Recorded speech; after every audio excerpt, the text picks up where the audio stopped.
विश्वविद्यालय के विजिटर और उच्चतम न्यायालय के माननीय न्यायमूर्ति श्री विक्रमनाथ जी, इलाहाबाद उच्च न्यायालय के मुख्य न्यायाधीश माननीय न्यायमूर्ति श्री अरुण भंसाली जी,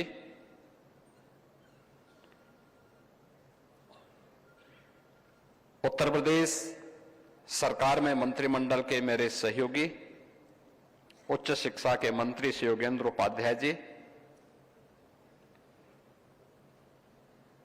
विश्वविद्यालय के कुलपति प्रोफेसर अमरपाल सिंह जी,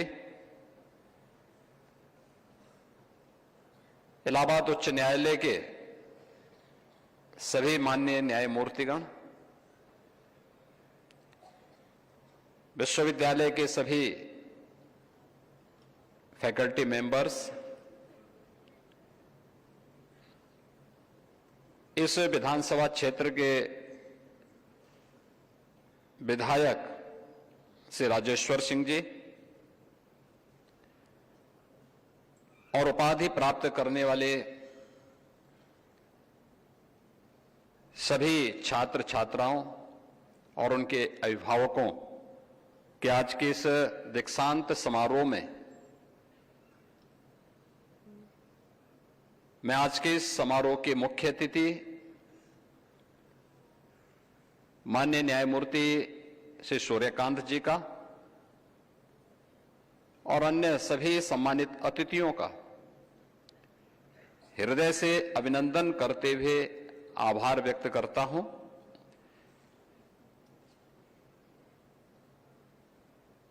इन सभी उपाधि प्राप्त करने वाले छात्र छात्राओं को, जिन्होंने पीएचडी, एलएलएम, एलएलबी और डिप्लोमा की अपने उपाधि आज इस गरिमापूर्ण समारोह के अंदर भारत की लोकतंत्र के महत्वपूर्ण स्तंभ भारत की न्यायपालिका के शीर्ष न्यायमूर्तियों के करकमलों से अपनी उपाधि अर्जित की है, इनके लिए इनके जीवन का सबसे स्वर्णिम और गौरवपूर्ण दिन है। इसके लिए मैं इनको हृदय से बधाई देता हूं, इनके उज्जवलमय भविष्य की कामना करता हूं। आपने दीक्षा उपदेश कुलपति doctor Ram Manohar Lohia national law university के द्वारा दिए जा रहे उस उपदेश को सुना होगा, जिसमें उन्होंने भारत की प्राचीन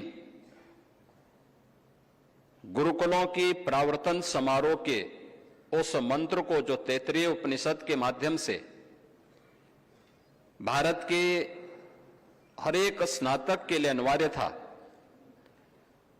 और उसके पहले दो शब्द बहुत महत्वपूर्ण हैं कि सत्यम वद धर्मम चर, यानी सत्य बोलना और धर्म का आचरण करना। भारत की संसद हो या भारत की न्यायपालिका, इसका बौद्ध वाक्य भी धर्मो रक्षति रक्षित या यतो धर्मस् ततो जय, इसी भाव के साथ हम सबको अपने कर्तव्यों के प्रति सदैव आगाह करती है।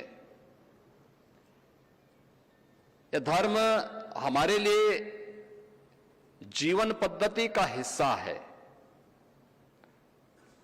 उपासना सबकी अपनी अपनी अलग होगी, उसका आस्था का विषय है, लेकिन जो हमारे कर्तव्यों के प्रति हमें निरंतर प्रेरित कर सकें, उस धर्म के बारे में यह दीक्षा उपदेश यहां पर आप सबने प्राप्त किया है। यह मेरे लिए महत्वपूर्ण है कि हम चतुर्थ दीक्षांत समारोह में आज यहां पर इस लॉ यूनिवर्सिटी की, जिसकी अपनी एक प्रतिष्ठा है, यहां के इन सभी उपाधिधारक छात्र छात्राओं को हमारे मुख्य अतिथि के कर कमलों से उनकी उपाधि प्राप्त हुई है। हम सबके लिए यह जानना बहुत आवश्यक है कि किसी भी लोकतांत्रिक व्यवस्था में एक सुदृढ़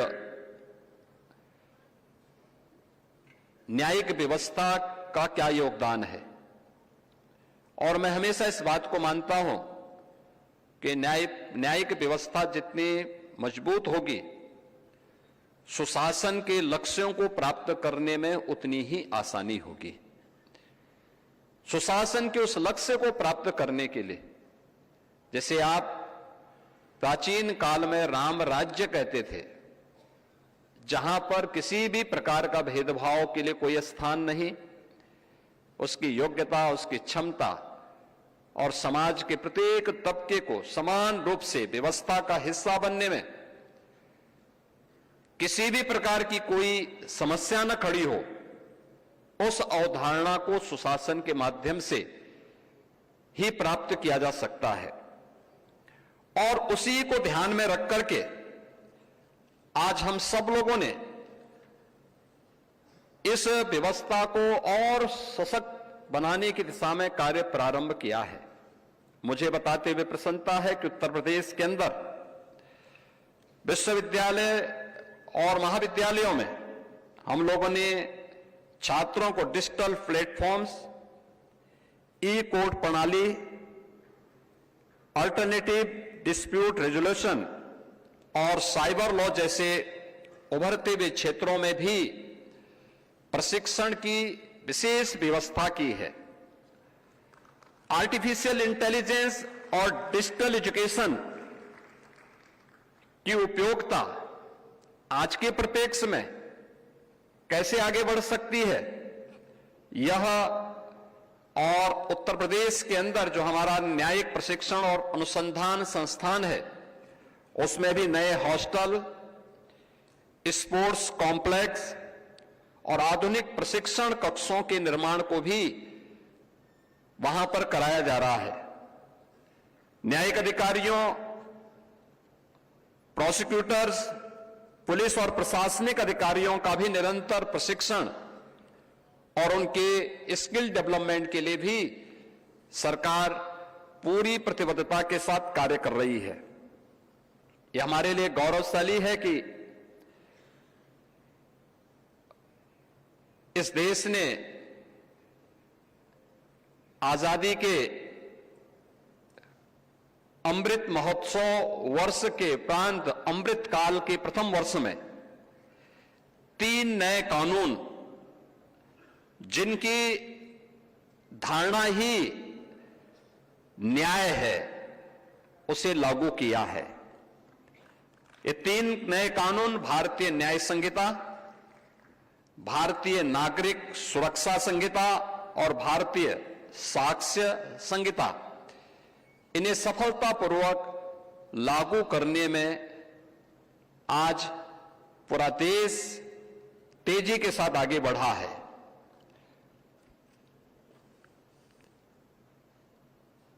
रूल ऑफ लॉ, यह बेंच और बार के बेहतरीन समन्वय से ही आगे बढ़ सकता है।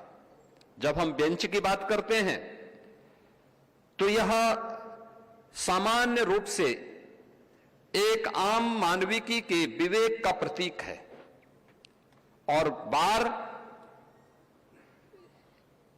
हम सबकी संवेदना का। ये विवेक और संवेदना में जब समन्वय होता है, तब हम रूल ऑफ लॉ की परिकल्पना को साकार मूर्ति के रूप में, उसको मूर्त रूप से देख पाते हैं।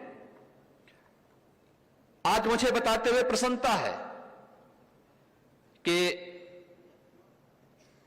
इसमें बेहतर समन्वय हो, इसके लिए हम लोगों ने उत्तर प्रदेश में इंटीग्रेटेड कोर्ट कॉम्प्लेक्स बनाने प्रारंभ किए हैं। 10 जनपदों के लिए एक साथ हम लोगों ने धनराशि भी इसके लिए जारी की है, जिसमें एक ही कैंपस में सभी प्रकार के कोर्स, जिले स्तर के सभी कोर्स होंगे। वहीं पर हमने बार के लिए भी व्यवस्था उपलब्ध करवाई है।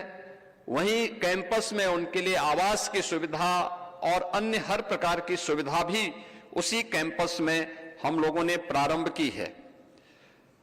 इसके साथ ही जो जनपदीय न्यायालय हैं उनमें भी मुझे इसको बात को देख करके कभी कभी बहुत होता था कि हमारे जो डिस्ट्रिक्ट जजेस थे उनके चेंबर में एसी नहीं था। हम लोगों ने उसके लिए भी अपनी सहमति दी।